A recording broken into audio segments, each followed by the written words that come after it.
तुमच्यापैकी अनेकांनी सुचवल्याप्रमाणे या भागामध्ये आपण श्री सूक्त समजून घेण्याचा प्रयत्न करणार आहोत। श्री सूक्त ही एक वैदिक प्रार्थना आहे।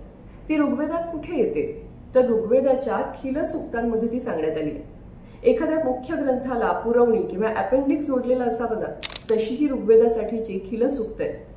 श्री सूक्ताविषयी अशी धारणा आहे की यामध्ये लक्ष्मी देवीची स्तुती केली। या स्तोत्राच्या पठणामुळे देवी लक्ष्मीची कृपा आपल्यावर होते, जीवनात समृद्धी, सुख आणि शांती येते।